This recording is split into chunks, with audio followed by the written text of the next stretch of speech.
Portions of the following program may be unsuitable for younger or more sensitive viewers. Viewer discretion is advised.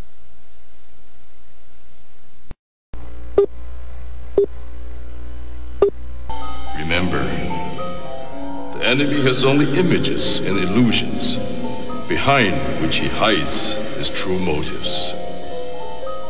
Destroy the image, and you will break the enemy. I'm here to tell you tonight that the businessmen, the mayor of this city, the police commissioner of this city, and everybody in the white power structure of this city must take a responsibility for everything. Can you feel it? Can you feel it? Luther and I, and everyone in this arena tonight, are unified by the same great American values. We're proud of our country. We respect our flag.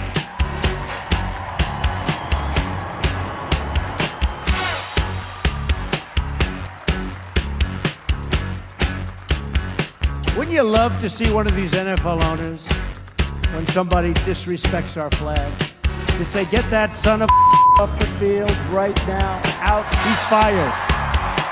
He's fired! Race is when you use your power and influence to subject people into inferiority.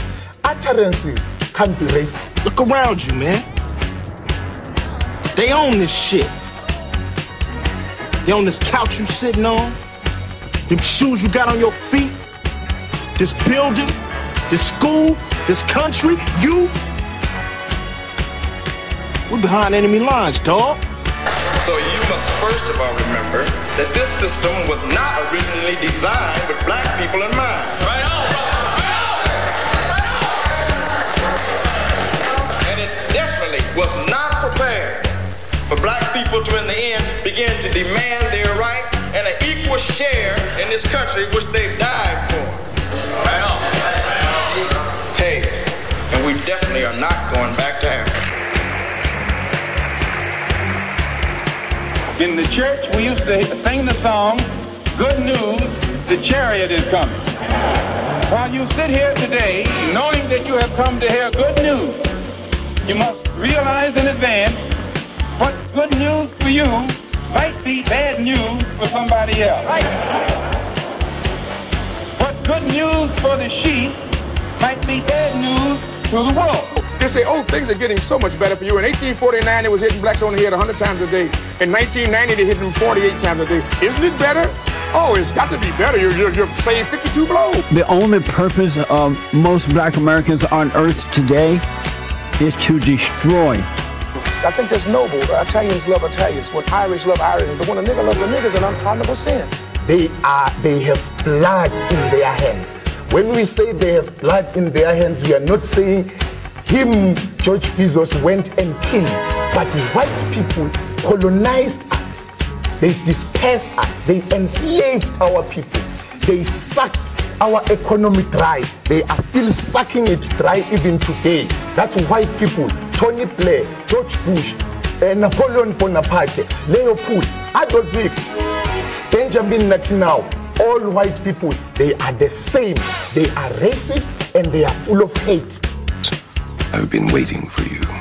You have many questions, and though the process has altered your consciousness, you remain irrevocably human. Ergo, some of my answers you will understand, and some of them you will not. Concordantly, while your first question may be the most pertinent, you may or may not realize it is also the most irrelevant. Why am I here? Our world is coming crumbling down. The coons are coming. You got to understand that white America has an uncanny way of making the victim the victimizer. Excuse me, master, for putting my head in the way of your club. Not that your club is brutalizing my head and putting hickeys on it. My head got in the way of your free swing and broke your shiny stick, and I want to apologize for that. Your life is the sum of a remainder of an unbalanced equation inherent to the programming of the Matrix. You are the eventuality of an anomaly which, despite my sincerest efforts, I have been unable to eliminate from what is otherwise a harmony of mathematical precision. While it remains a burden assiduously avoided, it is not unexpected and thus not beyond a measure of control. which has led you inexorably here. There are more connections in the human body than there are stars in the galaxy. We possess a gigantic network of information to which we have almost no access.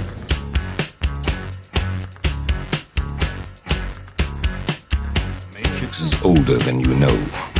I prefer counting from the emergence of one integral anomaly to the emergence of the next, in which case this is the 6th version. 5 months before me. 3, 4. There are only 2 possible explanations. They were 5 months before me. Either no one told me, or no one knows. Precisely. As you are undoubtedly gathering, the anomaly is systemic, creating fluctuations in even the most simplistic equations. Control me! I'm gonna smash you to kill you! You can't make me do anything like Chris! Choice. The problem is choice. Let us remember that we are not brutalized because we're Baptists. We're not brutalized because we're Methodists. We're not brutalized because we're Muslims. We're not brutalized because we're Catholics. We're brutalized because we are black people in America. Because white people made him to be what he is. They made him to look evil, because that's their role, to make all of us black people to look evil and to hate ourselves. I can't hate. You're a nigga till you die. If you're a poor nigga, you're a poor nigga. If you're a rich nigga, you're a rich nigga. But you never stop being a nigga, and if you get to be educated, you're just an educated nigga. Well, I'm told every day I'm on air that I'm racist because I call out racism. That is maddening to me, and I'm crying about it because it's crazy. So the Honorable Elijah Muhammad is teaching you and I and trying to tell the white man to get this powder keg out of his house. Let the black man separate from his house. Let the black man have his own house. Let the black man have his own land and his own property. I thought the bitch was white! Damn it! I thought the bitch was white! That's true. I think that white people are so guilty, knowing what they've done to black people, that they feel if the deeds were reversed, they would hate the black man if he had done the same thing to them. So it's actually, it reflects a guilt complex on the part of whites when they ask us, do we hate them? And if you notice, Uncle Sam has formed a habit of going all over the world. He calls it the ugly American, or the American image. He thinks that everybody hates him because it's a guilt complex. And if you think that if you are worried about Europeans hating you, and they're your allies and your cousins, well, naturally it would follow for you to think that Negroes in this country would hate you, especially in light of what has been done to black people in this country by white people. Now, check it out. The white ball dominates everything, right? Knocks the shit out the yellow ball, the red ball, right? And the game's over when the white ball drives the black ball completely off the table.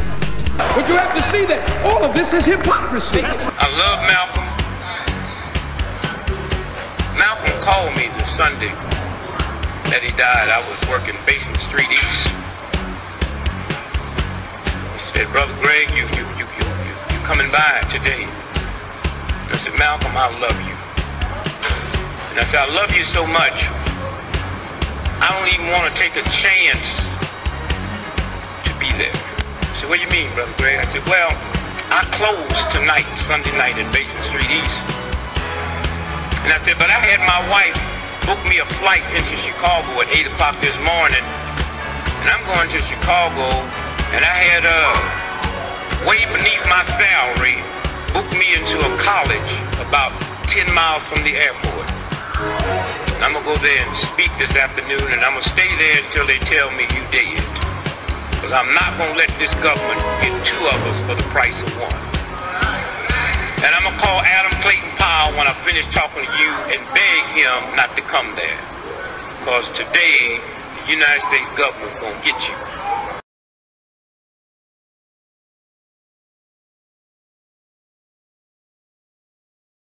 How everybody doing?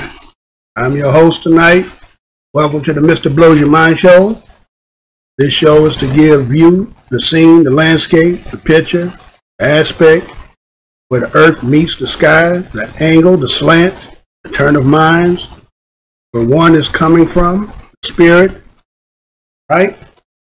As a descendant of the greatest people that ever was produced in the United States, I ask that the ancestors fill my heart and my spirit, reach and bring the truth, no matter where it hides. In our world today, as a whiteologist, our opinions are mine, but the truth has no partner. Our topic for today is, I want to apologize, y'all, for the simple fact that it seems a little bit choppy. Not sure whether you hear me clearly, but I know that the intro was a little bit choppy, so I'm going to have to be fine-tuning this, this program so that I can get that to be a lot more crisp. I got some videos I want to show tonight, and I want to thank each one of y'all who are out here, who are not agents, who are participating, who are out here. If somebody could just let me know that I'm clear and crisp, let me know in the chat. Let me know I'm okay. If the video was real choppy, let me know, because see, I want to actually fine tune it as I'm sitting here presenting some information to you tonight. My topic for today is just like the title says, the illness that a lot of our people have out here. Anybody in the chat room want to tell me if they say it was crystal clear? I don't want to go in if it's not. Just give me a 1. Just put a 1 if I'm good. These 6 people sitting out there. Somebody can't hit the set. Tell me if everything's good. Can't get one person. All right, I guess I'm fine then. Being it is August 20th, 2018. Okay, thanks a lot. Okay, UNV Miss Thing. Thanks a lot, sweetheart. I appreciate that for what you're doing. All right, so what I'm going to do here is today being August 20th, 2018, as history, and we as people who reside in this country, a lot of us are not informative about everything that goes on historically, because a lot of us put that off as that was then, as if the past had nothing to do with our future or our present. So what I like to do before I get into anything else is I'm going to just present a few things as part of put some out here. Let me see if I can show it, because like I said, it's a little bit choppy. Today being, again, like I said, August 20th. Historically, this date has some significance for those people who probably didn't pay no attention to it. First of all, let me see what I'll show you today. We're about 399 years, right? Some of y'all probably don't even know what today is. Let me see if I put this out here.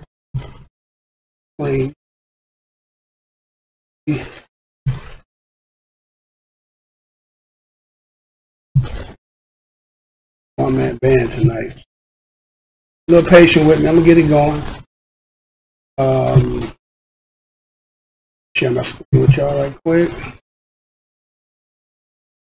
All right, so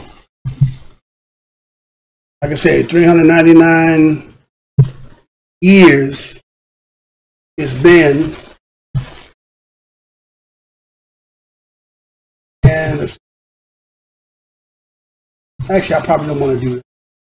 I'm going to do it. Oh, here. All right, let's get it going. All right, so today, 8/20/1619 was the African slaves arrived in Point Comfort, Hampton, Virginia. I'm gonna say that again. Did y'all know today makes 399 years since they tell you in history that the first Africans that came to Virginia was today. That means next year will be what? 400 years? So let me show you a little something here. It said it was on this date in 1619 that 20 Africans arrived in Hampton, Virginia, aboard a Dutch ship. They were the first Africans on record to be forcibly settled as involuntary laborers in the North American British colonies. Ain't that something? Involuntary labor. Africans came ashore at Point Comfort, present-day Fort Monroe and Hampton, Virginia. President Barack Obama declared Fort Monroe a national monument in 2011, part because he said that that is where the first Africans came ashore in North America.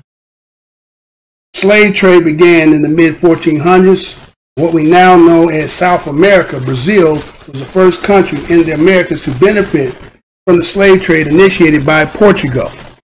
Slavery in the West moved up the South American coast through the Caribbean into what became Florida, with a few records kept before the Dutch cargo docked in Virginia. Okay? Now, you know, there's a discrepancy out here where there's people debating, there's people actually going back and forth with information as to the debate is whether some of our people were already here or did they come based on what they're telling us here about what happened in 1619. Now, for those who read and do history and so forth, you'll find that when you read, you'll find that this particular story here that they're talking about this 20 Africans, the first 20 Africans that came to this United States of Virginia, came on a Dutch ship. That means that's somebody else. That's not those who eventually supposedly is having you, you know, under their plantations and their colonization, right? You was under somebody else. But when did they come? You get what I'm saying? Also in this story, isn't it telling you that it said Portugal? Wait a minute, I thought Papal Bull split it up where Portugal went one way to the east and Spain went to the west. So they're hiding something, right? Think about that. Are they hiding something? Are they trying not to tell you about Spain being already here prior to them already being here? So they sell you this 20, they say niggas, that came to Virginia off the boats. And they came from Guinea, right? Now where they got this story from is what they call, what was his name? I think his name was Wolf. Y'all know who his name, the one that was with Pocahontas. What was his name? That cat. You know who I'm talking about. He was the one that said that this took place. Again, they're the ones telling you that this is where it's coming from. But again, there's a mystery in here. Spain was already here. So when the Spanish were here, and based on if you understand the history of Spain and then understand the Inquisition, did those Spaniards have Negroes a part of their militia when they came? Did they come with them? And were they granted, when they helped colonize the land, to set up shop and have set up status for them, part of the Spaniards' empire? If you do your research, you're going to find out about that. Because when they tell you Florida, a lot of y'all will look at Florida as the place of what you look on the map today. Did you know that Florida had an east, west, north, and south to it? Say that again. The Floridas, that's what it was called, the Floridas, had an east, west, north, and south. And that went as far up to where they called those 13 colonies. And so those Spaniards that was part of that militia that got certain free status and things like that, granted to them for their service and became free. That's why you had some of them Indians, Americans who were free blacks. I'm going to tell you this part. Not going to tell you about that. I'm going to tell you that those Spaniards and the lands and how vast it was, because you got to remember Spain had all of this in the West. Go back and read that Papal Bull. They had all of this territory. So for them to tell us that the first 20 blacks that first came to this, what they call the West, it's a misnomer. It's not true. That is a slant not to get you to understand who was really already here. Then they sell you the Indian story, right? And then to understand who the Dutch were, what did the Dutch have to do with us? Supposedly, if you're talking about we were under the 13 colonies coming also from those from England, right? We probably had came, those one who colonized us was there. Or was it that there was a battle between them and they end up taking those lands, and those who had a certain, let's say, status of free got colonized. You understand? Turned in and became part of the enslaved. So is that 20 niggas of 1619 true? We only go by what they read, what they tell us. So you can pull up this stuff and you can read it and you'll take it for a reality. But if you dig and you sift through all that, you'll find out that, wait a minute, hold on, these people over here first. You got the French over here. You got Spain over here. They're coming last. It's because they was last one to get into the game. So how's somebody going to this Captain Smith, this Rolfe cat? How's he telling a story that he wouldn't even, well, I guess he would have been here by 1619, right? That's when they're here. But they had already been here since the 1500s. So there were people of our people already here. Now, I'm not saying all of us were here, but there was a portion, again, the Floridas encompass all that area down in the Floridas, going all the way up to where they start, where they talk about them 13 colonies. Georgia was Florida at one point in time. You get what I'm saying? Florida was part of Georgia. And so on this day, they tell us at 8/20, 1619, 20 Africans came on a boat of Dutch, but it's not telling you the whole story. It's only giving you that to give you some point of reference of when they were settled. But they see, this school system is not going to tell you the whole truth as to where you really came from, right? Because see, they want to keep telling all of us that we came from West Africa, and not a lot of us, you know, we do them DNA tests, and we assume because a DNA test will tell you, according to the institution that created it, you don't think that they're going to always make you be in West Africa the way that they set it up? Because see, a lot of people will take science as the all-be-all. It ain't no, you can't lie in science. Science may not lie, but that don't mean that the institution that is teaching you won't lie. No, I'm losing some of y'all. I know. I'm losing some of y'all. No. You go on something.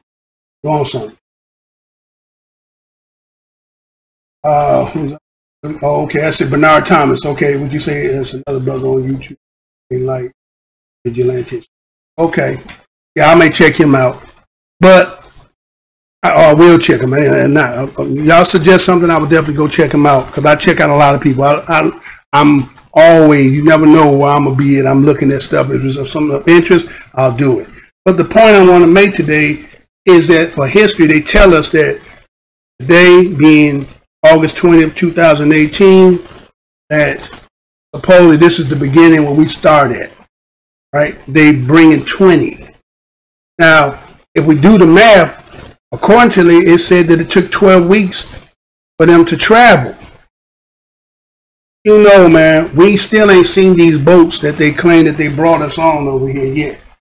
You know, they can go and sift up into Egypt, and they can find tombs, and you can find Lucy, but we ain't found no boats yet to tell it. And some people say, well, they do. Where they at? You couldn't have a couple boats if you're talking about the numbers that they telling us they had. There ain't no way that could happen. You know that didn't happen like that. But again, that's what it has to be told like that. So that is part of today's history. And then what also is, let me show you something else. I could go elaborate a lot more, but I got more stuff. But really, the gist of today's is going to be some videos more than this. But I'm just giving you some history today for those who might be interested in, for the simple fact that day, August 20th, and that date was that. Now they also got this here, like, you know, I don't want to be offensive here. I won't be offensive to those. I'm not telling you whether to believe or not believe.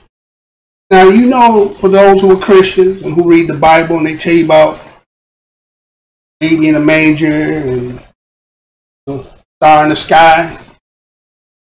Well, accordingly, today also, August 20th, 2 AD, they said that there was this here. Let me show you. Is it a bird? Is it a plane? The signs behind the Star of Bethlehem. Okay? Was the Star of Bethlehem? Was the Star of Bethlehem a quiet debate? Has been bubbling away for decades between astronomers and philosophers alike. But some real cosmic event had led the three wise men on a journey to find a new king. As the story goes, a bright star appeared in the sky upon the birth of Jesus Christ. Three wise men followed the star to the place. The child lay, showering him with gifts of gold, frankincense, and myrrh. Children, we were all regaled with this nativity story and were made to perform the play at Christmas time. Our roles of sheep. Religious or not, there is something about this story that has inspired me, as not least because it counts the wonders of the cosmos. It turns out countless astronomers tend to agree. A multitude of theories have been proposed as the exact nature of the star. Indeed, it is a star. There is, of course, a huge assumption to be made. The story of the star and the journey is true. The Bible doesn't actually mention how many wise men there were or where they came from. The tradition of three wise men came about due to the Bible description of gifts. Three wise men are, however, widely accepted to have been religious scholars known as the Magi. These were revered astronomers and astrologers, probably from Persia, Iran, or Babylon, Iraq. They studied the stars and planned to interpret the meaning behind cosmic events. Anything unusual was considered an omen. The Gospel of Matthew is the only known account of this story. It describes how the Magi saw the star in their own country, and so they traveled to Jerusalem to consult King Herod. The king summoned his advisors, who told him that according to the prophecy, the Messiah would be born in Bethlehem. When they set out to on this journey, the stars appeared to hover over where the child lay. It is generally agreed that Jesus was born sometime between 6 and 4 BC. Again, it is generally agreed that Jesus was born sometime between 6 and 4 BC, and certainly not in December. The passage of Luke refers to sheep grazing in the field, implying that it must have been spring or summer. In fact, the Catholic Church chose to celebrate Christmas on December 25th to coincide with the popular pagan festival, Saturnalia. So as not to draw too much unwanted attention, historical records show King Herod had died early in 4 BC, placing the birth of Jesus before then.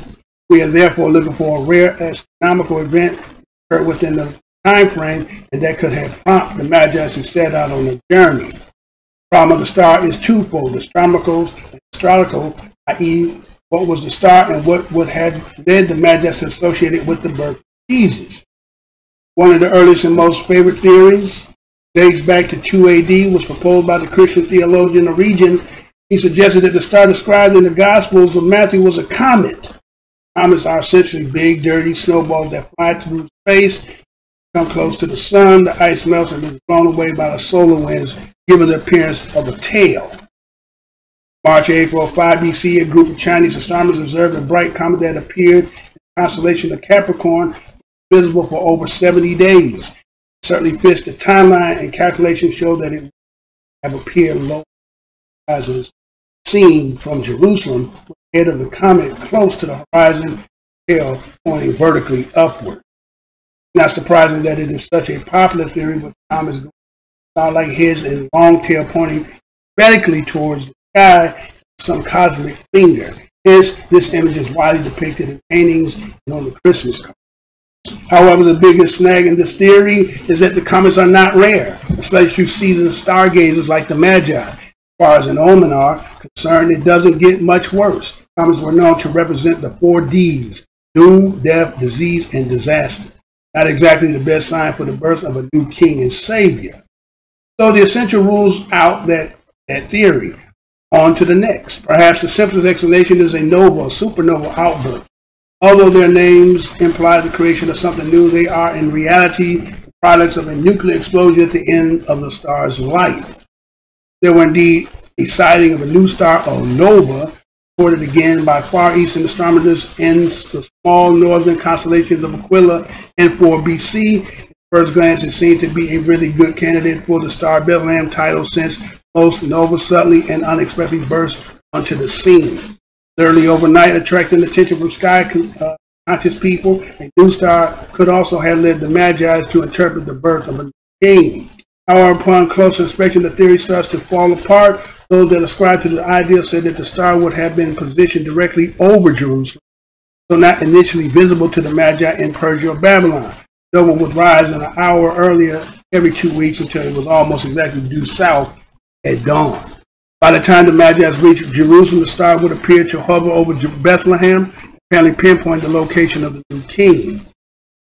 But why would the Magi set off for Jerusalem in the first place? It has been proposed that another omen would have been needed for this to happen, yet there is a suggestion as to what might be. Also in direct conflict with passages in the Bible that states, "We have seen his star in the east." Matthew 2:2 further to this overlaps the astrological significance that planetary movements and conjunctions held for the ancient. Now, I would go on and on, but I don't want to keep doing that. But the point I want to make on this is this. So they're saying that during this time, that when you read in the Bible, and it talks about there's the star, and that was how they knew that Jesus was being born. That happened to be that particular day. It was the cosmos, what they say, I think is Jupiter and Venus crossing each other. Also, I read somewhere too, right? And so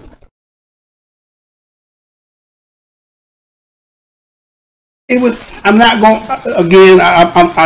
I'm just going to tell you on this date, 820, 2 BC. They said that this took place. Well, that means that if we take historically, okay, like I said, I'm not here to touch anybody's faith. I'm just going to give you some history as to what that took place today and in different periods of time.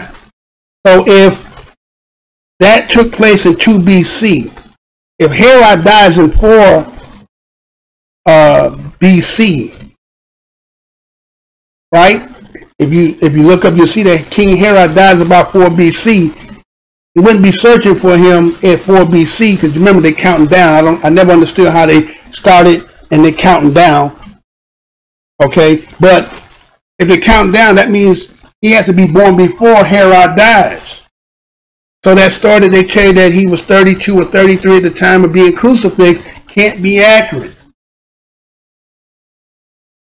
Sorry, I'm just. This is what it is, man. I'm not saying whether Jesus didn't exist or not. I'm just saying that story that they gave you may not be what it is. But I'm just telling you on this particular day, that cosmic, you understand, that alignment of like how we just had that moon, that blood moon, right? The astrology know when the planets are going to line up, and we're going to get these certain kinds of alignments that we're going to be able to see certain astrological things. They said that took place at that particular time. So when they wrote that story, somebody inculcate that into the story, because if you line it up, it's not going to line up with the birth of the person who they supposedly talking about, because that happened at another period of time where he would have already been born. Understand? I'm just presenting it to you for those who might be inquisitive who want to know that. But that did happen, supposedly, but they write 820 2 BC. Now, you know, we be hearing a lot of the people talking about the NFL, right? We have a lot of people who talk about, like, NFL, those brothers, they doing all this stuff. They probably could do this in and do something on their own, right? Well, check this out. On this date, August 20th, 1939,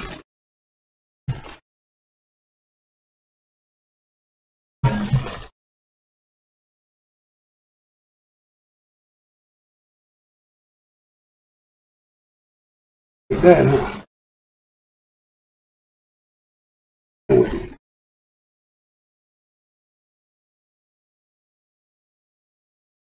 Look at that. Y'all see that, right? Want to do it. Don't want to do this story for some reason, right? But I'll just leave it there. Okay? Now it says that you don't want me to story up. Story. I'll do it anyway. National Negro Bowling Association. National Negro Bowling Association, the NNBA, not just the NBA. You got another N on there, boy. Niggas NBA, right? Formed in August 20, 1939 in Detroit, Michigan. 1930s, most bowling organizations restricted membership to white people. That was something we didn't know. A group of African Americans formed their own association. The NNBA held its first tournament in Cleveland, Ohio in 1939. The organization included teams from Detroit, Michigan, Cleveland, Ohio, Cincinnati, Ohio, Columbus, Ohio, Toledo, Ohio, Indianapolis, Indiana, Chicago, Illinois, and Racine, Wisconsin. Teams from other parts of the United States joined the association, but bowlers from Cleveland, Chicago, and Detroit dominated the league until the 1950s. Y'all been around, but you remember back in the day, there was that white dude named Earl Anthony and all that stuff. I can't. Hold on, man. You really hanging on to that. You don't want me to. Thank you. Thank you. There you go. There you go. What's going on, man? Look at that, man. Somebody playing with my browser, man. Playing with my browser. Alright, so it goes on in 1944, the NNBA became known as the National Bowling Association. Association welcomed people of all races. African Americans came to dominate the groups of membership. Under the organization, president during the 1950s was William DeHart Hubbard, an African American sports legend from Cincinnati. In the 1951, the two other major bowling organizations, American Bowling Congress and the Women International Bowling Congress, also stopped excluding people from membership on the basis of race, allowed whites and African Americans to compete in the same event. The principal reason for the change was legal pressure from the National Association for the Advance of Colored People, National Bowling Association. National Bowling Association continues to exist today. In 2007, the organization had a membership of 30,000 adult members. The association also oversaw approximately 5,000 separate leagues within the United States. Now, why would I read that? Just before the simple fact that did happen today? Maybe some of these brothers need to think about this. They wouldn't let them bowl, right? They wouldn't let them bowl. And what happened? They wouldn't create their own league. They were so dominant, right? They became so dominant. I don't know what's going on, man. What's going on? Easy. What's going on with my...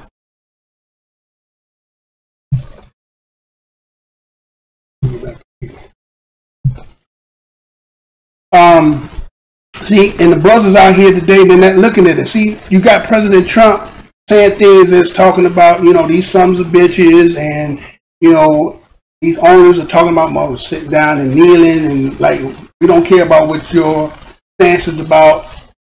But, okay, if you the players, and you the one that people come to see and pay their money, I think you hold, the power. So, what would happen? Like a lot of us that come out of the inner cities, right? Some of us, today probably ain't the way, but let's go back a little bit. Let's go back 20 years, 30 years. We used to go to the park, and the real hoopers and stuff are out there playing. The park get a little packed, people out there watching, like, you know what I'm saying? And if they paid a cover charge, people would have, that was like the ABA, put it that way. Remember the ABA, that's where Dr. J came from. Dr. J came from the ABA. And they said, well, that was an all-black league. Dr. J, they took the best player out of the ABA, brought him to the NBA, and shut down the ABA. again, a lot of people don't understand that this country is not really like free trade, or they don't like competition. They sell that idea to us like, you could be, you can do, it's like a glass thing. You can see what you want to do, but sometimes there's a lot of restrictions and obstacles that prevent. So a lot of our people always be talking about, how come we don't build this? How come we don't do this?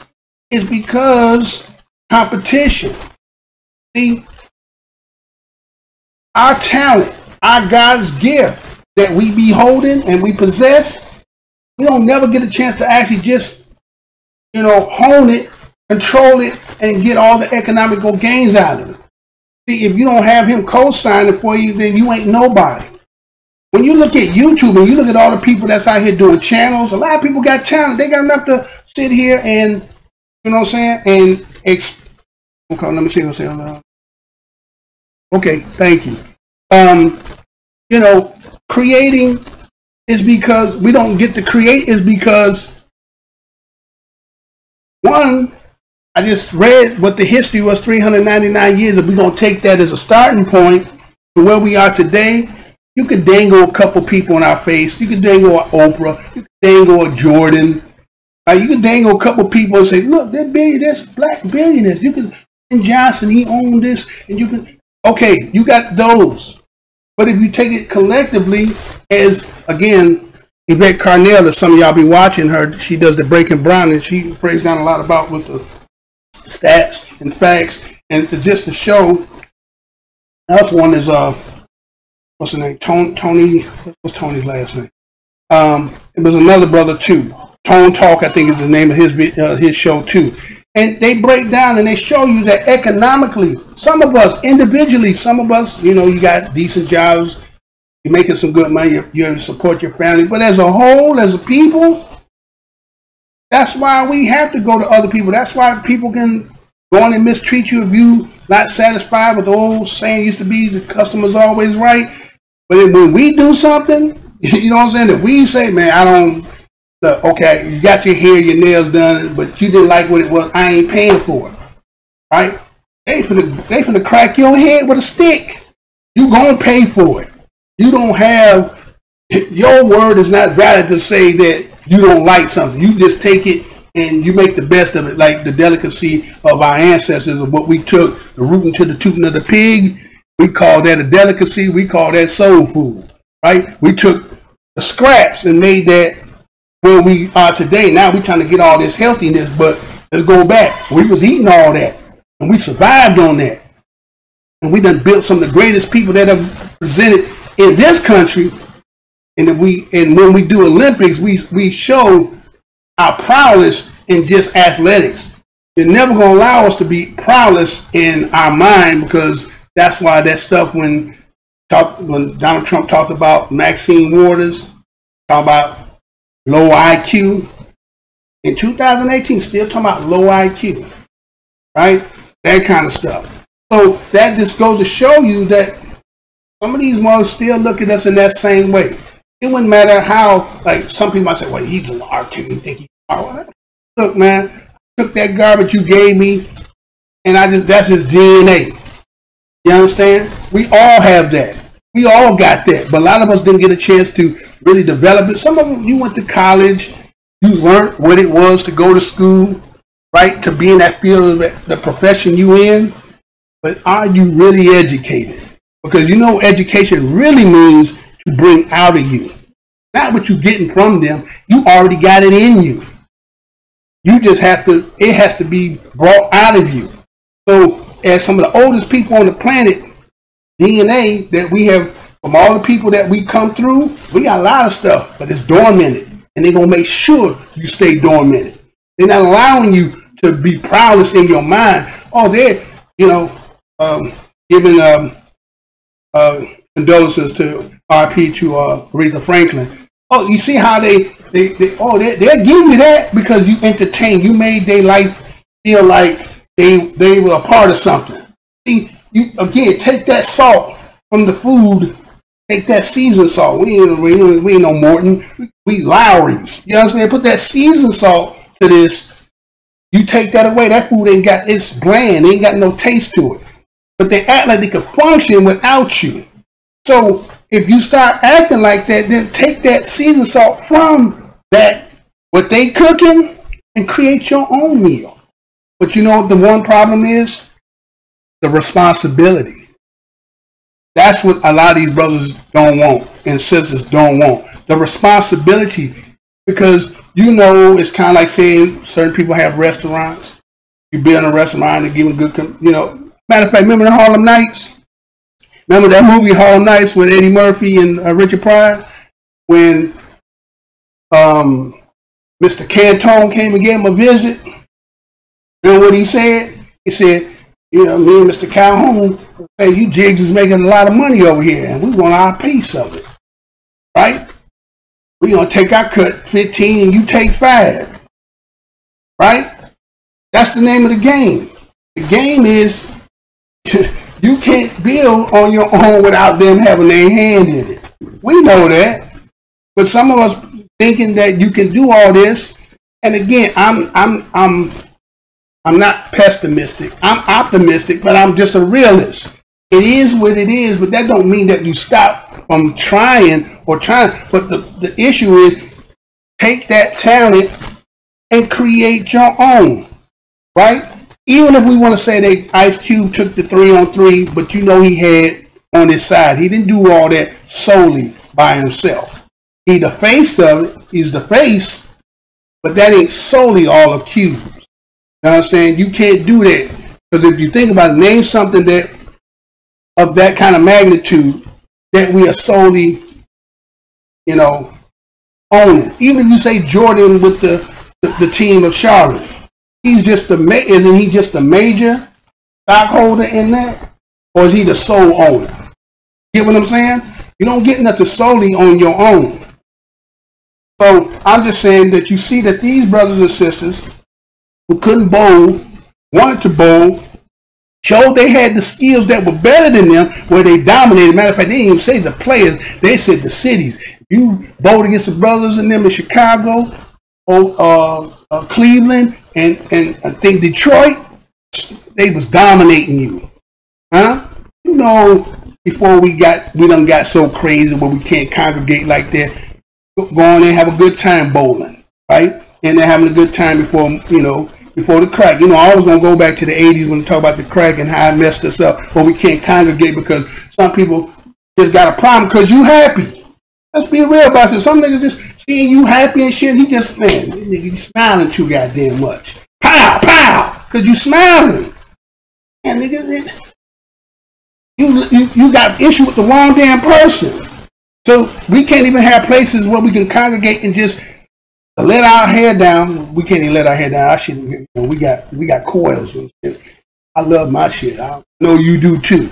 But you know, we can't even go in places like that and just have a good time because somebody gonna always come with some nonsense. Not understanding that, man, we all under this. So in those environments, they're supposed to be off limits where certain things ain't supposed to be happening. That's not that for some odd reason the teaching. As I'm going to show a video of what happens when you don't inculcate those who you bringing up and teach them about, you know, how we tread in this world and how you supposed to view each other out here, and all this, you know, this envy and jealous is not even necessary, because even if you got what you do and you still live around me, you can't be doing too much better than me. That's all fronting. And we don't act like that's not true. We try to act as if like, no, if I look better than you, really think about it. Think about this, a brand. Think about that. When they branding our people. So here it is now, the cat with all the brand on, everybody want to envy and, but you branded up. Think about it, you branded. And you walking around like, you know, you fly or whatever. But really you just a walking billboard. Everybody see everything you got on and they register in their mind, tallying it up like, oh, you know what I'm saying? You got on this, and Gucci, that hat and food. Okay, but you ain't never branded up with Gucci. And he the one walking away with the bag. Yeah, you looking a certain way, promoting to other people who's thirsty. And that's what they want. So I'm saying, why don't we take what we got and create and make. Mothers have to come to us, because if we get to the point, and again, I'm saying this not to be like I'm hating. I'm gonna just say it like this: the Y to this Z generation, what they call that, you know, the little thing they be talking about, that Generation X and Baby Boomer X. We'll say Y to Z, because a lot of y'all didn't get inculcated about what transpired as our history. So they have a different perspective about how they, you know, view and deal with. Don't get it twisted, because when I was coming up, I had people of all different persuasions that I went to school with, socialized through school with, you understand, and did certain things. But at the end of the day, 315, you go they going their way, you going your way. And you can fraternize and socialize with people when you're at school, but when the end of the school bell going, they going where they live and you going where you live at.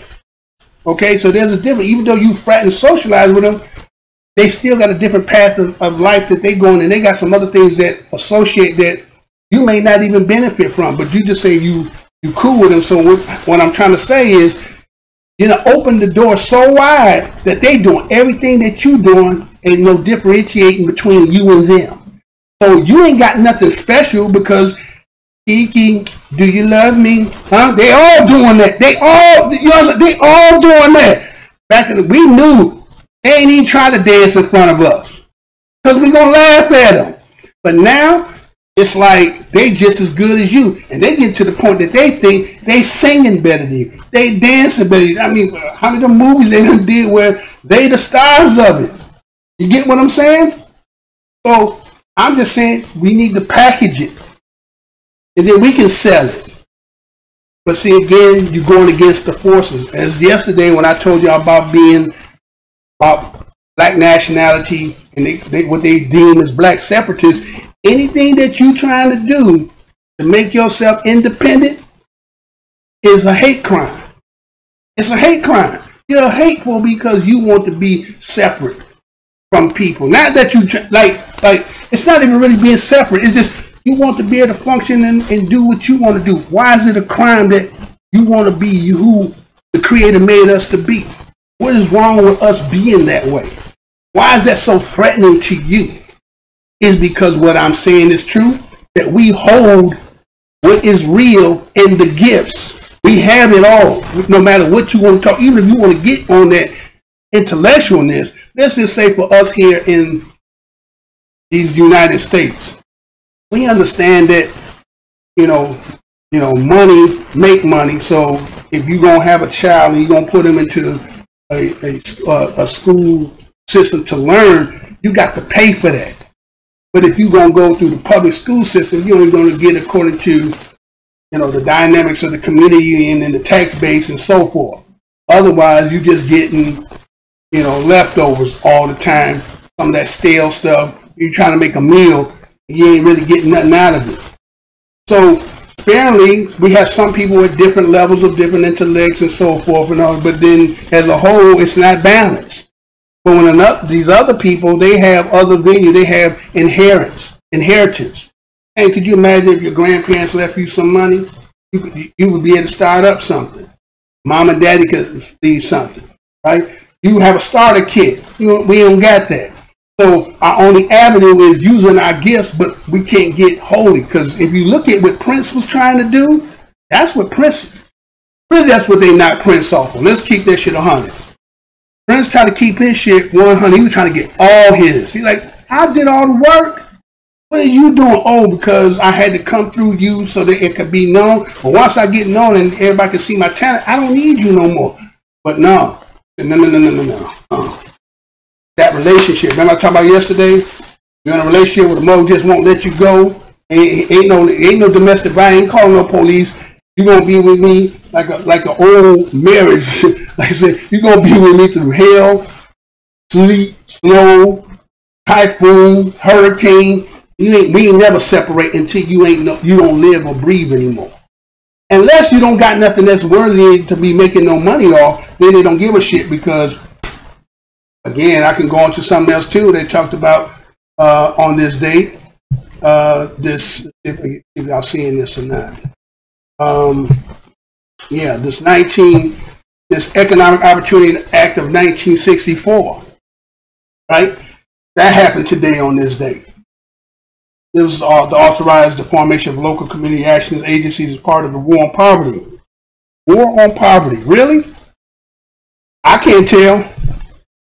Man, we got certain cities in this country where the homeless people is like basically, you know what I'm saying, it's like a city.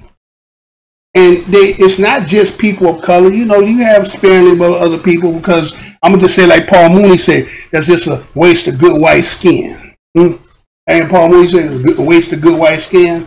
And if you out here and you white, you can't use your white skin, your white privilege to get you plugged in. You really done fell off. You really was in the pot liquor of your people, right? So, but I'm talking about our people. A lot of times people want to just say that, like, I'm going to play this dude, this Jesse Lee Peterson cat. This cat be saying some of the most craziest stuff about black people. But he always caping for the other side. But yet he a black, I ain't going to say he black. He looked like he a black man.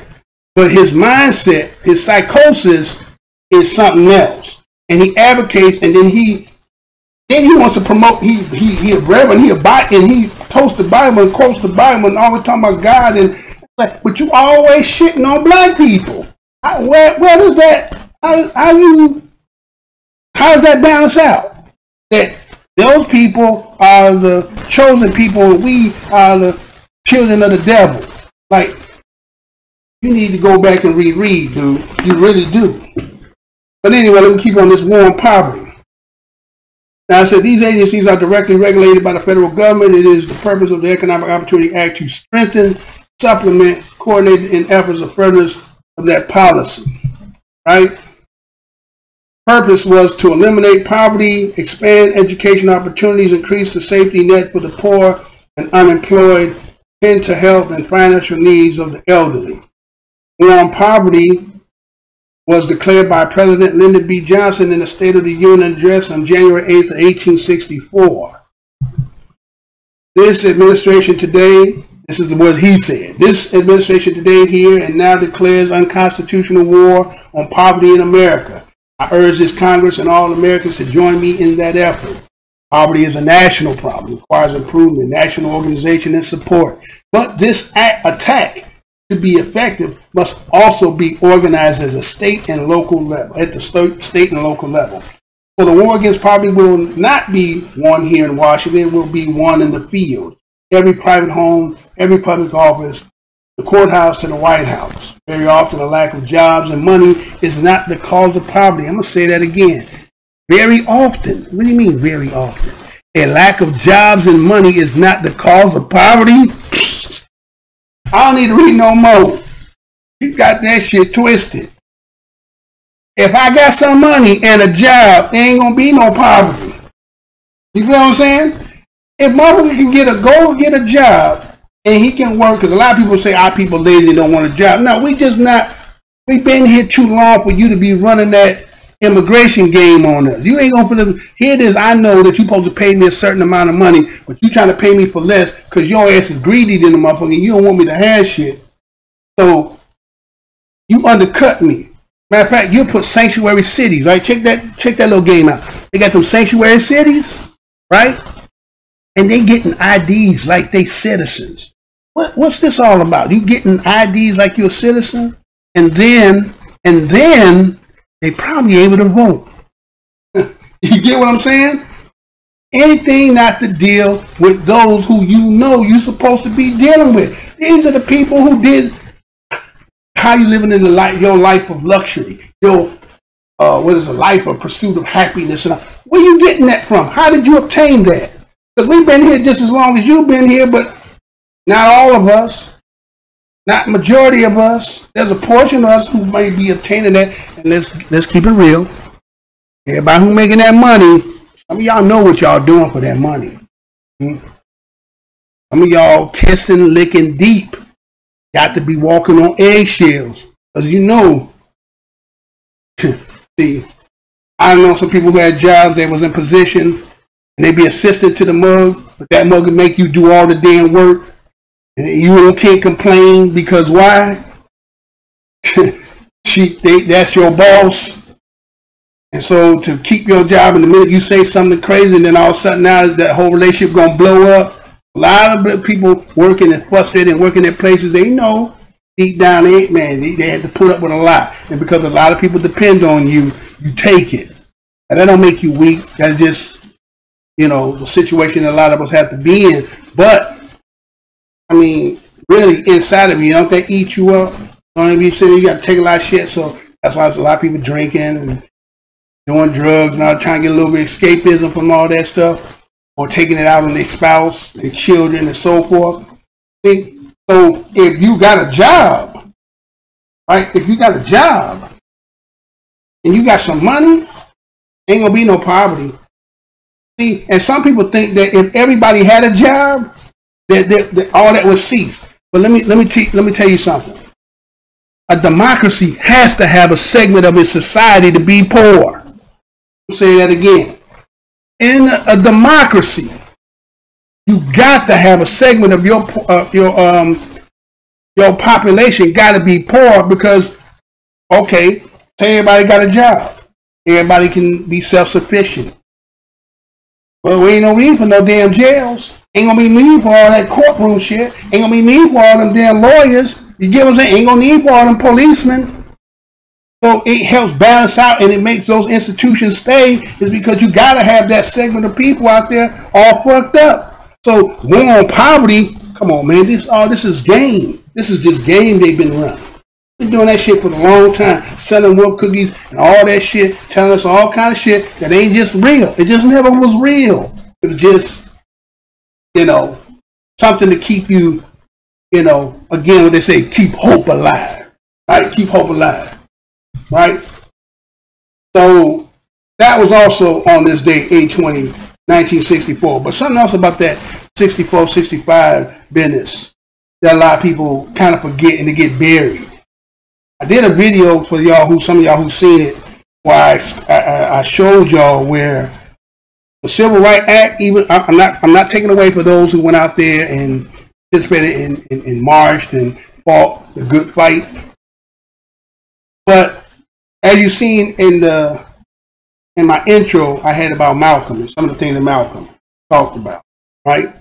Malcolm did one of the, probably is the thing that probably really got him in a lot of trouble, is when he went, because remember he was going to Africa and he was dealing with Lumumba and all them. And if you go and look it up, you'll see at that particular time, they were getting to be the president of the United Nations. But Malcolm was working with them so that he could go in there and present to the United Nations about the injustices that was happening to black people. That's how that civil rights came about. That was shut that down, take this.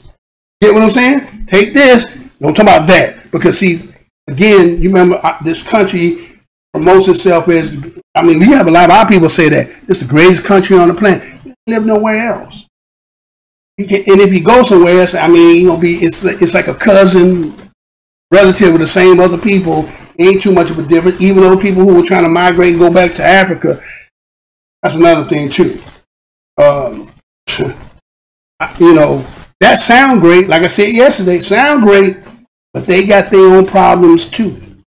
And you going over there, you think it ain't gonna be like you branded up and you get over there. You got some money. People been over there for going back as far back as we can count. Here you coming over there brand new, and you know what I'm saying? You flossing. You got business. Ain't motherfucker gonna be throwing the tire and gasoline and burning your ass up, because they don't want to talk about that part. That's like how after 1865, they were sending a lot of our people over to Liberia, right? And a lot of our people that set up Liberia had to kill them people that was already there because they were getting guns from. You know what I'm saying? Oh man, keep it real. You know how I go on. But let's see if I can.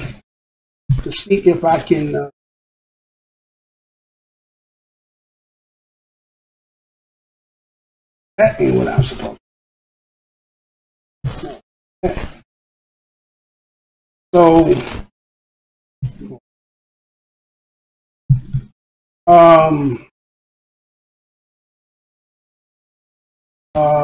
one more I got them. Okay, here's this.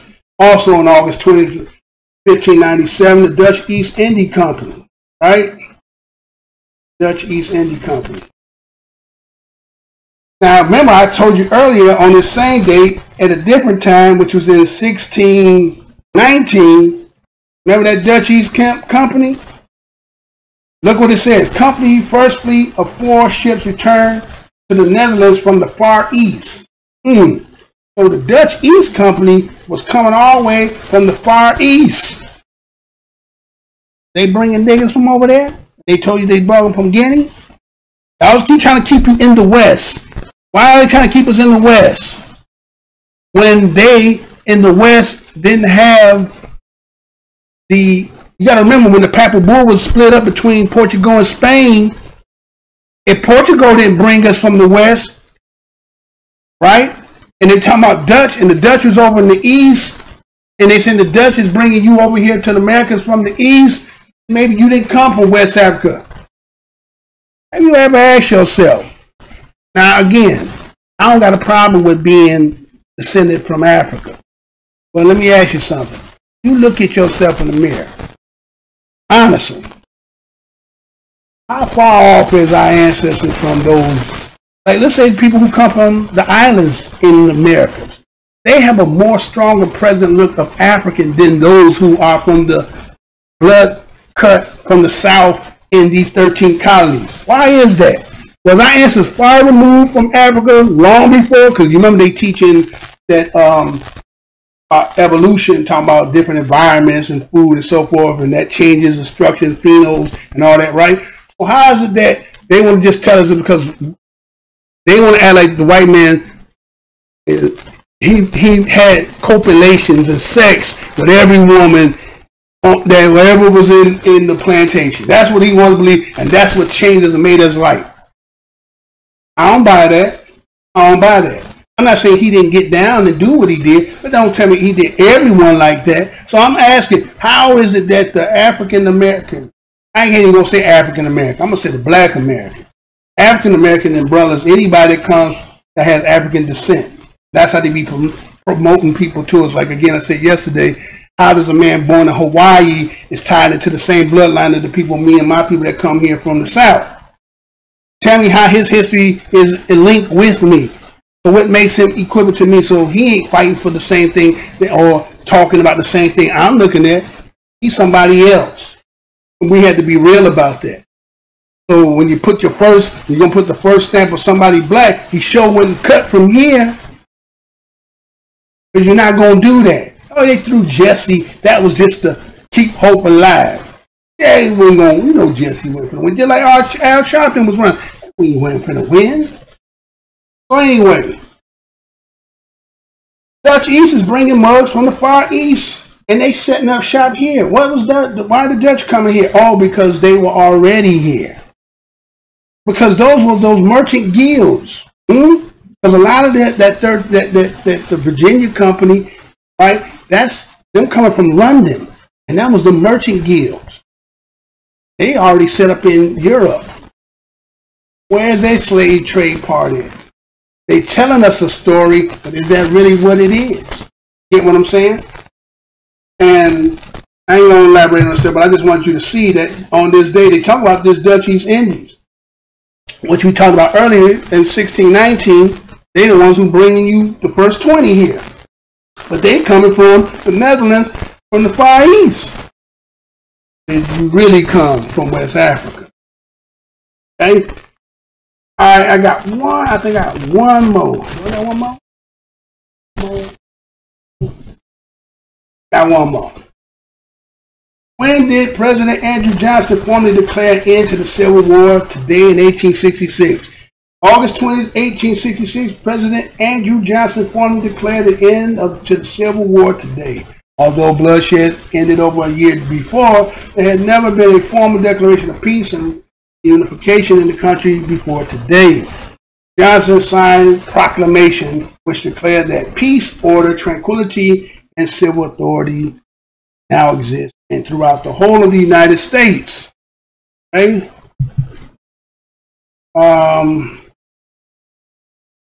Back in April, Johnson declared peace with all the Confederate states, with the exception of Texas.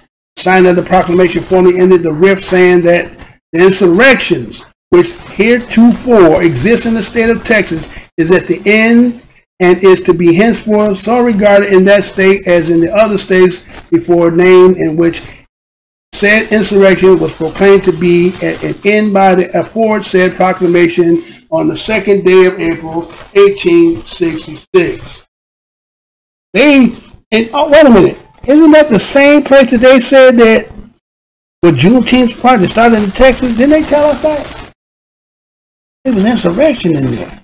There was a whole lot of fighting still going on over there. And they was like, they was over there talking about, we supposed to be free, massa. You said you freeing us. Niggas free so we can stop all this fighting, give some peace and tranquility over here. That was the beginning of it. Is that what happened? That what happened? You know, some of this history you got to improvise on. They ain't gonna tell you everything. You got to improvise. What really was happening?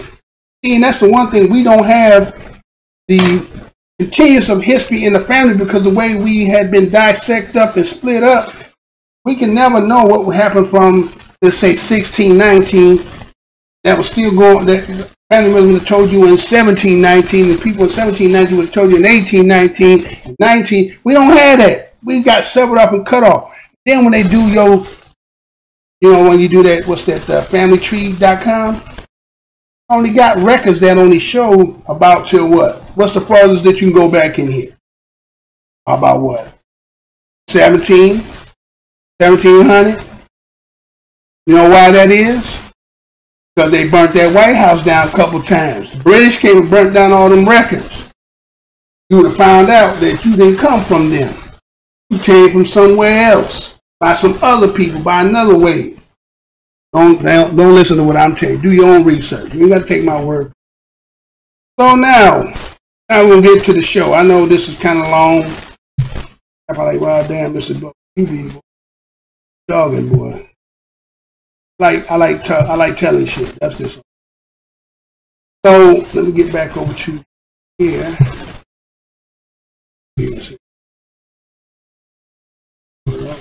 Fall asleep. So go over here. Now let me get to the show. Take a break. You know what? I don't know how it's gonna play because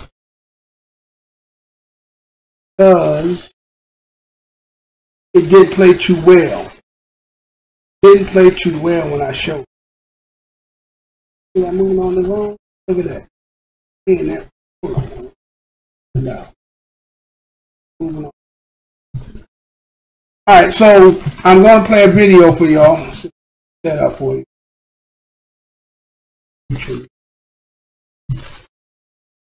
Try.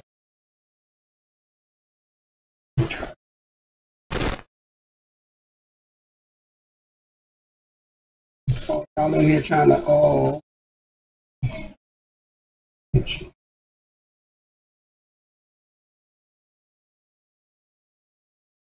So I'm going to try to play the video.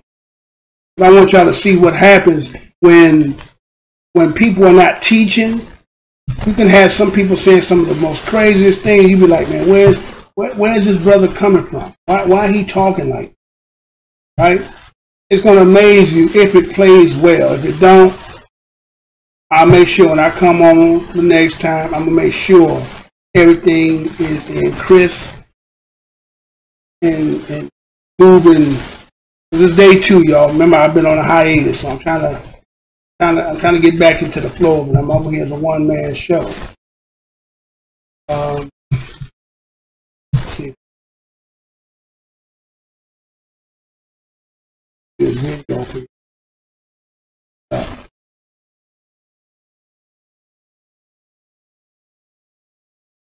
I'm trying to check this out because this is what happens when we're not keeping,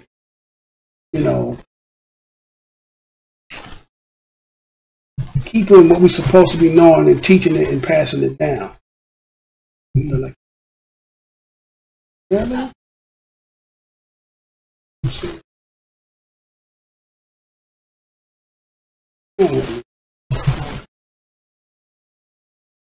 I got him here.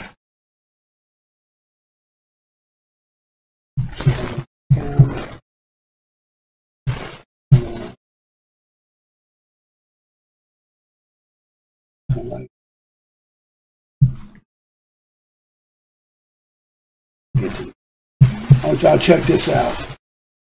Damn.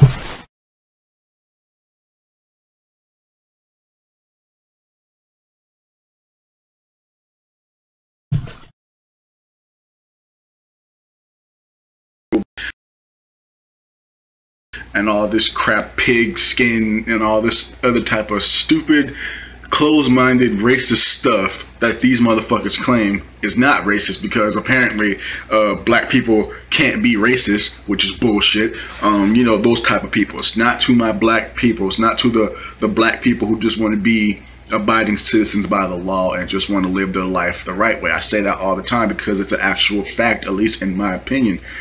Being black is not these common stereotypes that you see probably 95% of these ignorant niggas out here, how they portray themselves. We aren't all like that. We don't represent them. We don't like them. We don't fuck with them. Well, at least I don't.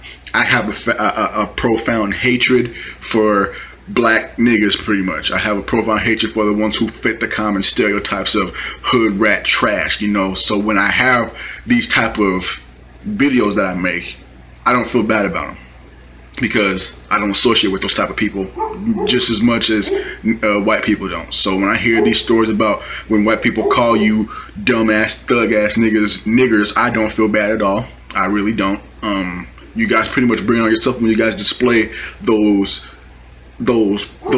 stereotype tendencies, because you guys think that's cool, and it may be cool to people who are ignorant just like you, but it's not cool to everybody else. So to you pro-blacks out here who believe that all white people are evil, who believe that you guys can actually go toe-to-toe with the white man or white people, and you guys are sitting here preaching about a race war and all this other type of stupid crap, and how you guys like to pull a race card into everything else. Let me make something perfectly clear to you motherfuckers. If you guys were to go to war with white people, they would decimate every last one of you guys in the matter of hours, if not minutes. White people have created some of the most high-tech technology known to man, where they could wipe out millions and millions of people in 3 minutes. And you dumb niggas that sit here and preach about how you guys are, when we're together, we're unbeatable. I used to say stupid shit like this. Don't get me wrong. I used to be one of them hypocrite-ass niggas. I used to say that dumb shit many, many times. But what you need to realize is that that shit it's not true at all. It's not. It's far from the truth, because if white people really felt some type of way about niggers and black people, and they wanted to wipe you guys off the planet or wipe you guys off of existence, especially you pro-blacks, they would have done it. Let's just be honest, and this may come out the wrong way, but it's the fucking truth.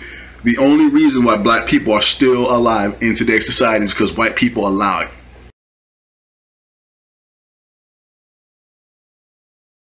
it. Wow. Huh? What can you say about that? What can you say about that? Anybody got something to comment on that before I go in? I want to say something? No? Nobody got nothing to say, huh? See? That's what happens, man.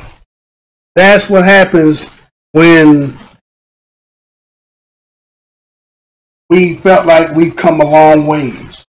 Things have changed so much. You divide us up and split us up. Different kinds of ideologies and mindsets, and I'm different from the rest of them, and the talking points that he had talking, it sound like he's somebody else. You know what I'm saying? I got a second part, man. I got a second part to that. Before I even, hold on. Let me give you the second part of this cat here. I almost lost for words, man. He actually is speaking like that as if like what he's saying is fact. He's saying like, you know what? Oh, black niggas. What does that even mean? Pro meaning for. If for, I mean, if he's a black man, right? Then who you for? Now, I understand that we have some, you know, people in that due to our, you know, position we've been in, the sickness that they garner through, you know, being here. You know what I'm saying? You have to give and take. Stereotypes. I mean, there was a point in time when people used to worry about what other people thought about us, right? That used to be going back. You go back in time and history. We used to worry about what other people thought of us, right? And I'm not saying that you're not supposed to, you know, carry yourself in a way that would be representable. But the stuff that he's talking about, he's just saying like he has a profound hatred for niggas. Now, a lot of people took that shit what Chris Rock said. Oh, black people were niggas. How do you separate the two? I know that, you know, when we say niggas, they got, you know, these are the ones that are just born and not raised. That's really the difference here. The difference is when somebody is raised, you know, they act, they do, they know, right? But somebody, due to the fact that, again, everybody's circumstances and situations are different. We can't pinpoint everybody's upbringing and what the circumstances, what that took place in their rearing if they didn't get no rear or none at all. But yes, they could be detrimental to if you trying to raise yours and trying to bring them and do. We get that. But what you're saying here is not about that. What you're saying is you're sounding like the person who got a natural hatred for you.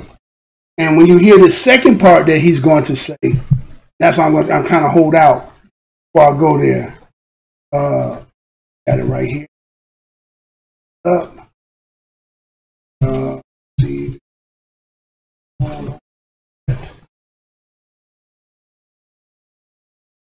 Gotta work it, y'all. Like.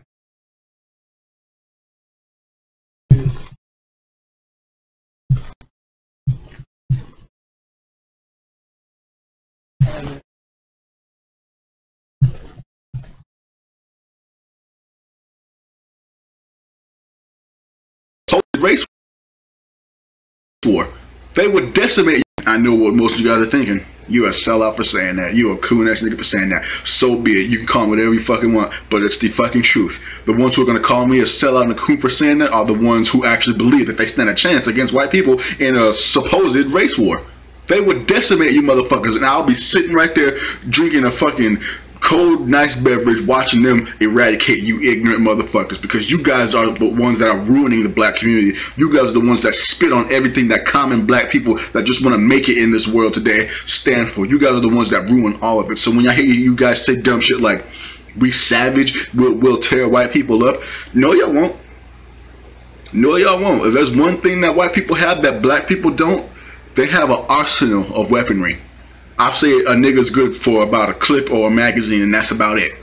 Other than that, these white folks will fucking blast you, will light y'all asses up like a Christmas tree. So when I sit here and hear these dumbass niggas say that when we together we can beat the white man, no y'all can't. Like I said, we're only here because they allow it.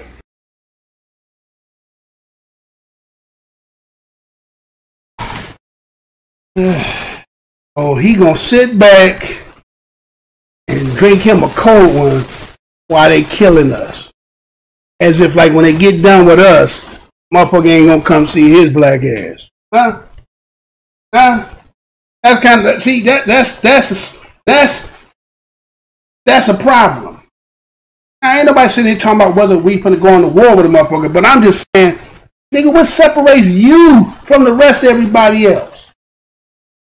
Like, if they got a hatred for them, what separates you? Oh, because, oh, you're willing to do whatever to be in favor with. Huh?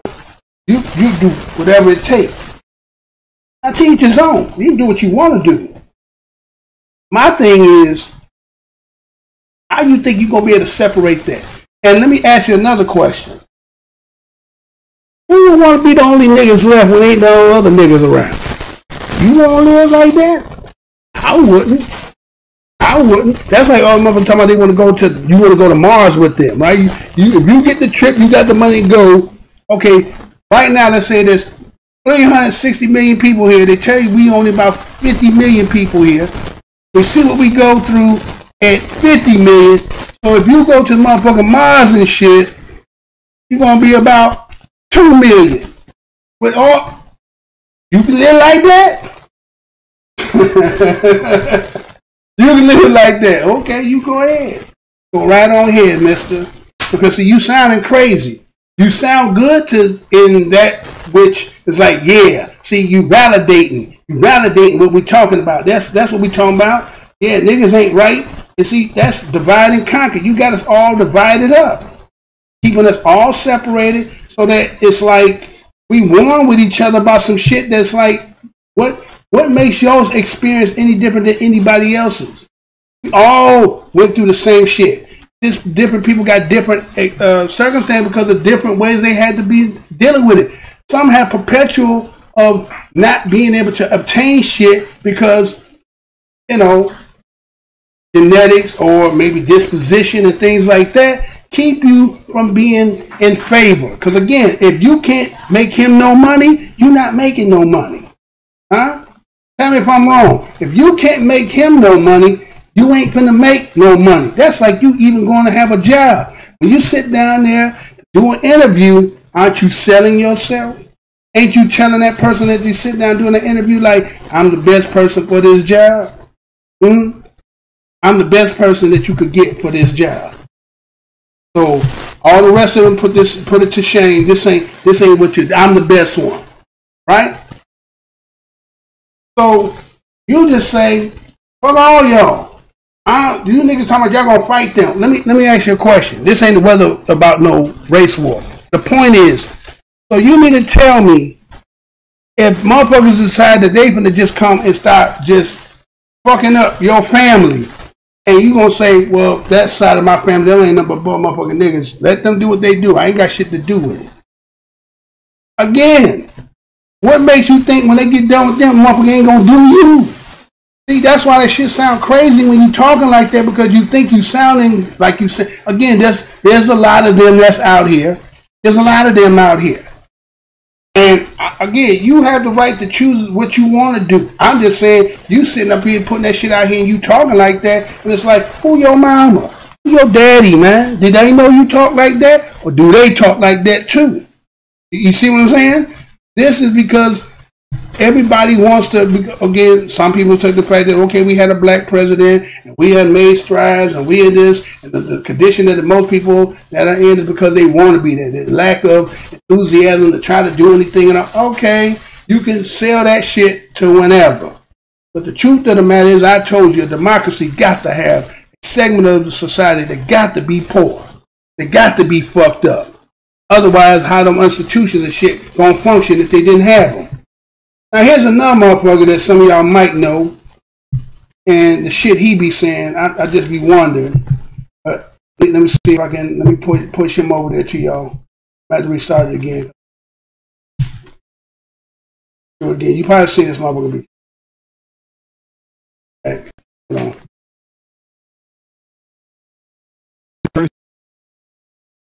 Today, I've said over and over again that black Americans, not all, but most, are immoral, and they support evil. They call good evil, and the only purpose of most black Americans on earth today is to destroy, not to build, but to destroy. And black people are so bad that they are now destroying, even trying to destroy football. Now, if you could destroy football, the NFL is over.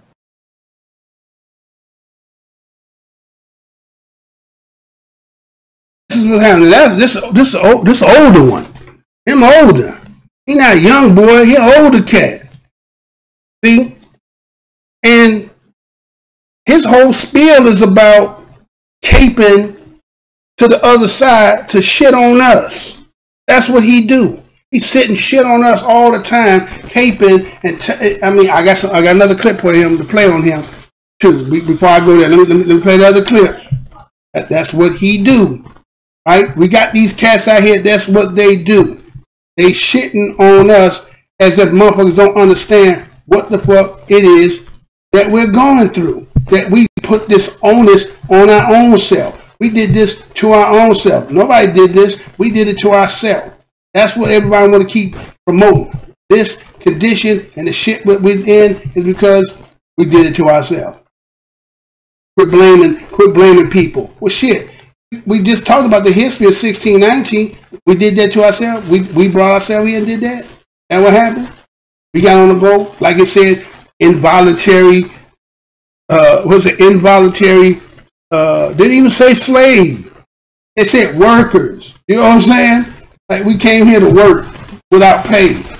That kind of shit. You know, like they was doing that shit in school, teaching my boys that we didn't come here as slaves. We came here as workers. Like that kind of bullshit. All right, I'm gonna sum it up. Let me hold on. Get him in. Crazy shit here.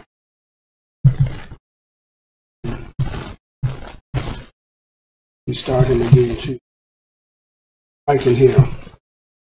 Bring him back. Bring him back. Bring his ass back.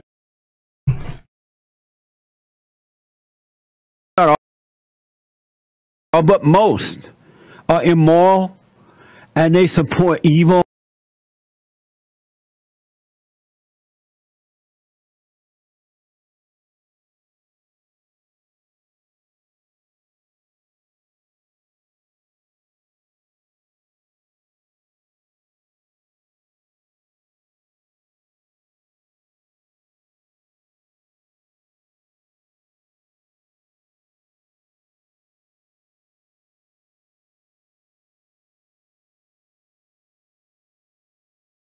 I haven't had anyone to prove me wrong. They have not been able to say, Jesse, you are wrong. Within the last 70 years or so, here are some good things and good people that majority of blacks have voted for or supported or done. No one has been able to prove. I haven't had anyone to prove me wrong.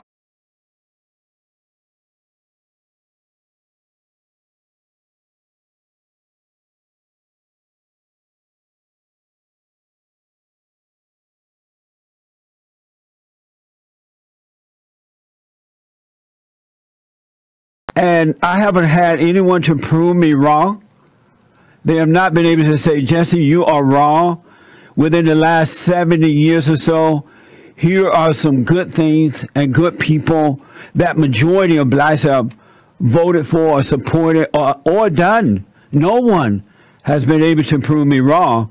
And as a result of that, we have black, evil, nasty politicians, black, evil, nasty black preachers, and the black people are a mess.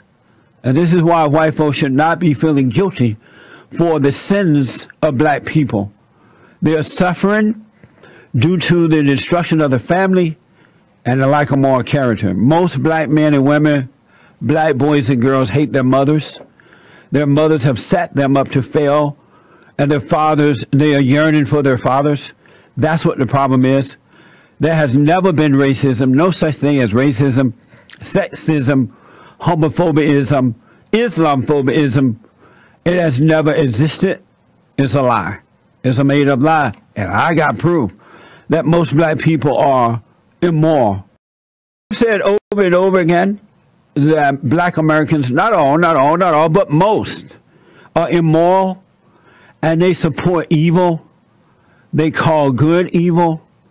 And the only purpose of most black Americans on earth today is to destroy, not to build, but to destroy. And black people are so bad that they are now destroying, even trying to destroy football. Now, if you could destroy football, the NFL, it's over.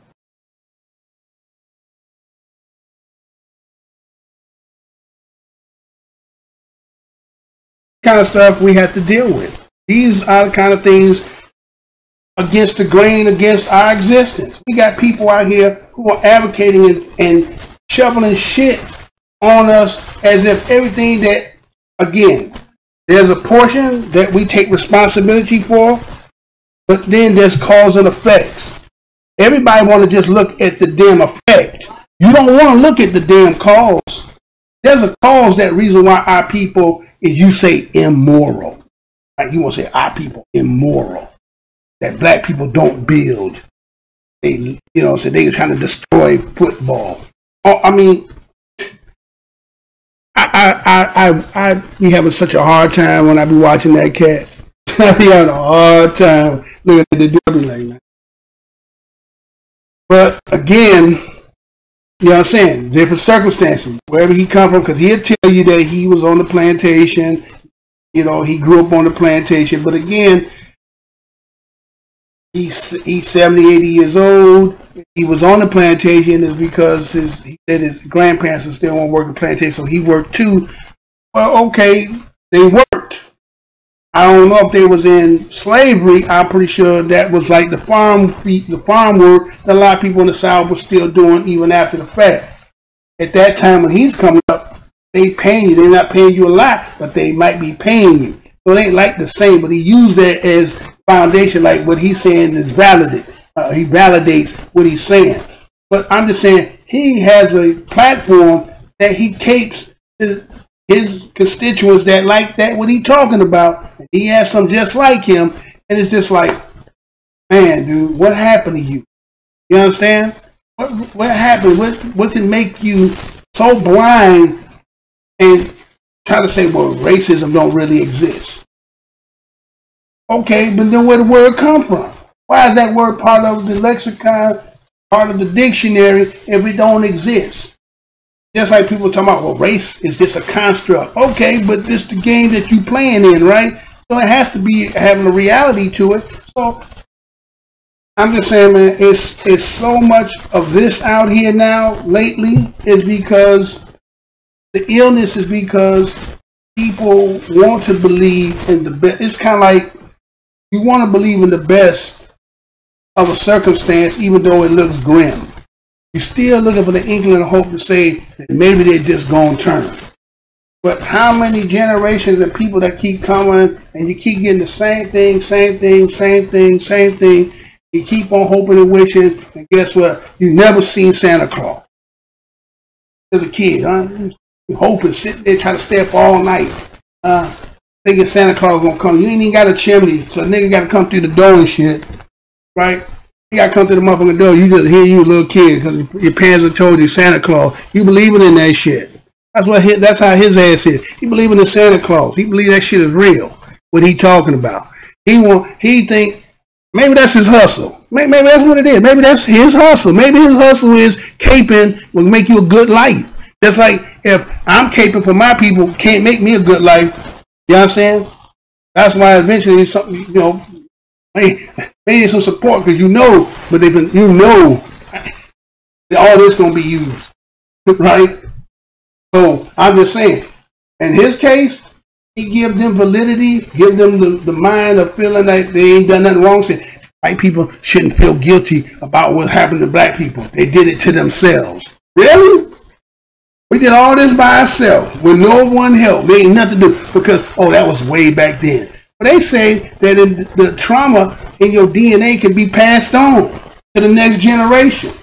So if black people who have not been, dealt with in a medical way for their psychosis, I say all of us got it, but they say the ones that they showing and they talking about, they seem to not get things right. Is that one brother was talking about how he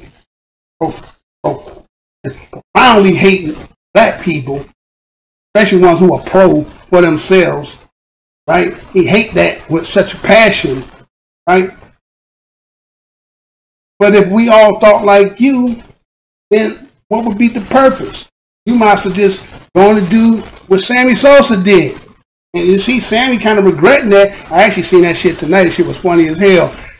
I ain't laughing at him. I'm just saying, what is it that in your mind that makes you want to do something like that? It's the same thing like that brother talking in this Jesse Lee Peterson talking. What is it that triggers somebody in their mind to make them be like, you know what? Fuck that. I ain't fucking with them. I'm fucking with them.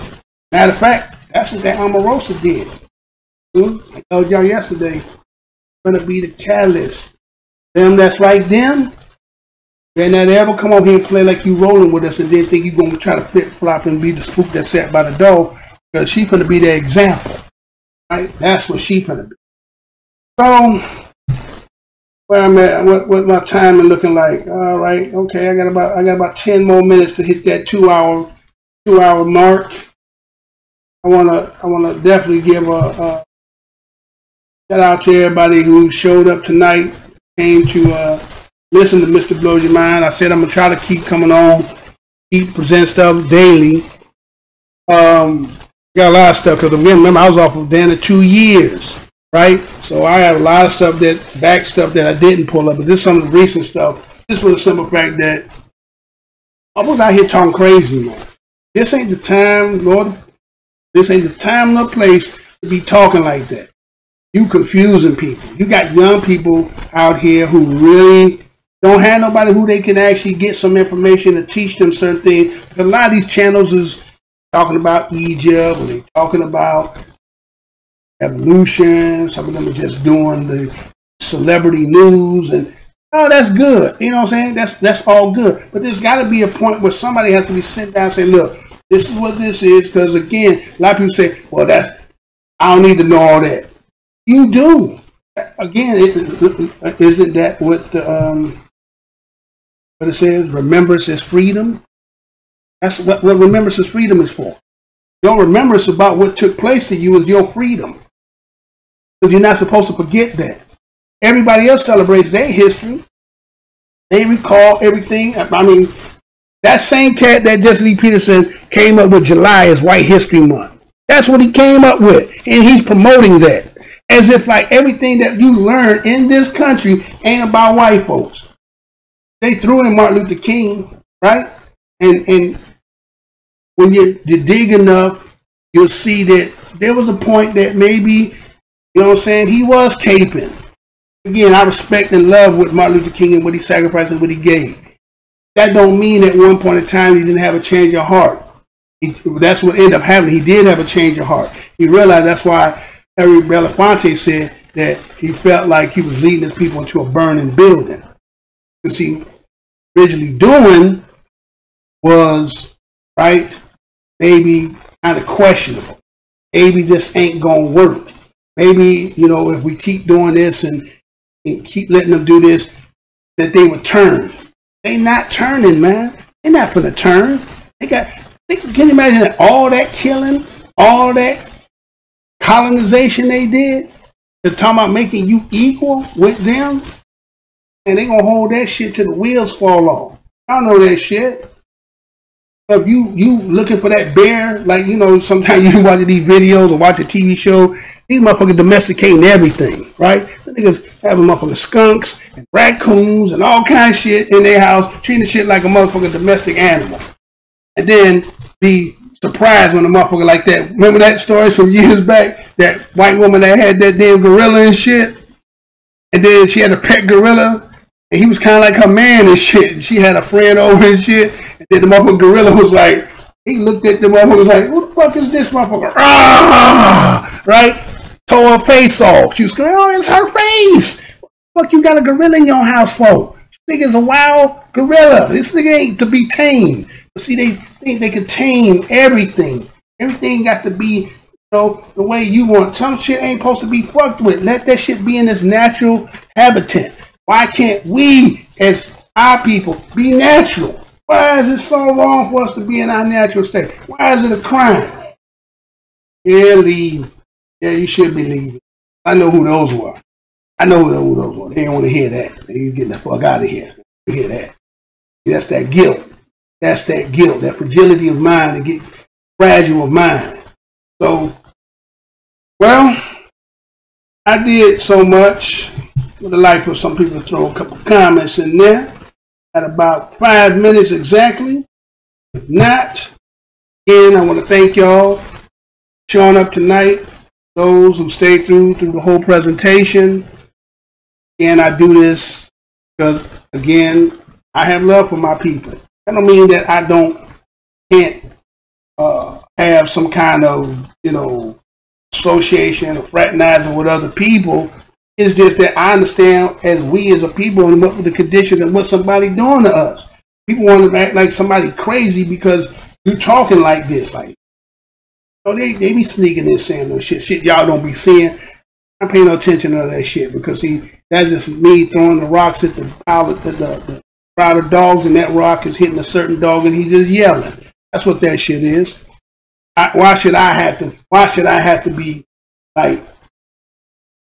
in fear or have to be apprehensive because I'm talking about something that they know that's fact? Why does it? Okay, it's the truth. I know as this system goes, truth is going to be against the law. Pretty soon, you ain't gonna be able to say too much like this no more. It's gonna be a damn thought crime, right?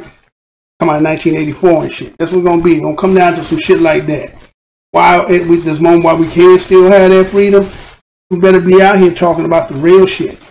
And I haven't really got to that, but again, like I said, this is day 2. As the days keep going on, we're gonna get on all that shit you better supposed to be knowing. You got to understand how this chessboard is laying out. Now, Omarosa said some shit. I don't know if we supposed to take what she says seriously, but she kind of validates some of the people and some of the stuff they be talking. But see, because of her credibility now, that's what they going. Because I seen some shit today where Piers Morgan said that he was on that was it Apprentice show, and said that she told him there's a showmance. Now, showmance mean that they fuck everybody on the show. I was like, man, they finna drag her ass nastily.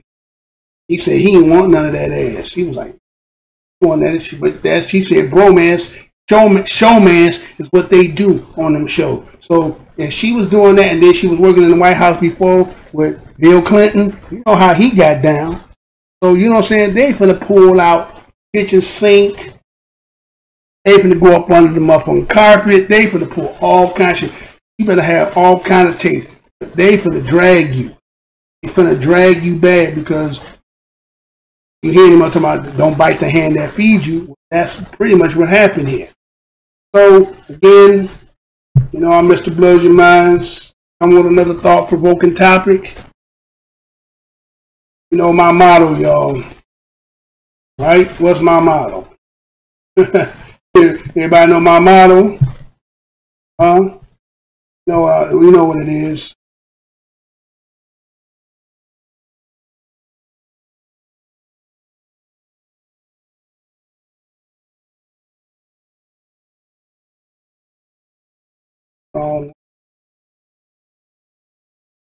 I have it together.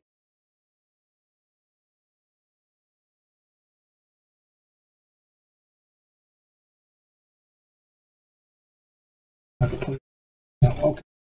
So my motto is I tell y'all. I ain't tell you what I heard. Tell you what I know. So until the next time, in between time, before y'all go, hit that like button. If you ain't subscribed, subscribe. It's going to get better. This is day 2 of me getting back into it. And I'm, again, one man showing over here. As I keep going, it's going to flow with fluidity. Won't be, this, I'm kind of stuck here and that. No, it ain't going to be there. It's supposed to be fluent, show with no hesitation.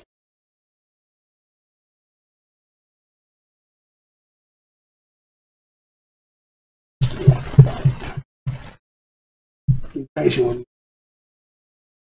I'll send y'all out the right way.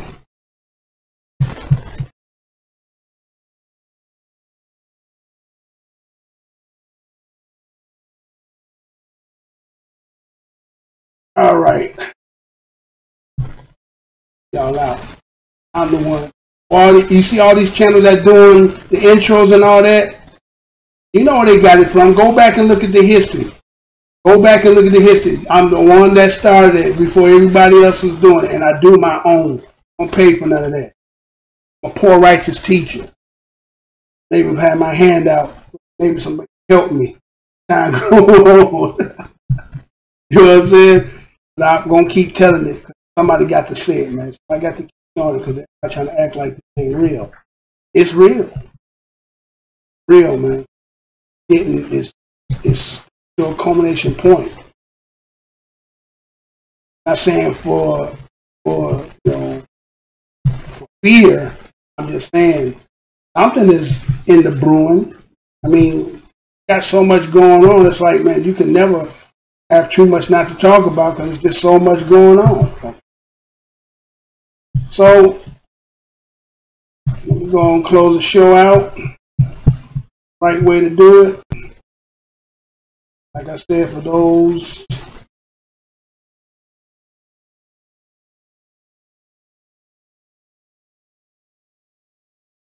there you go. Going to close the show out again. Thank y'all once again. Night.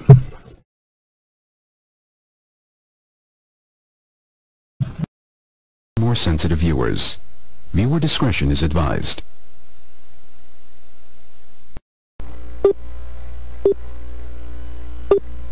Remember, the enemy has only images and illusions, behind which he hides his true motives. Destroy the image, and you will break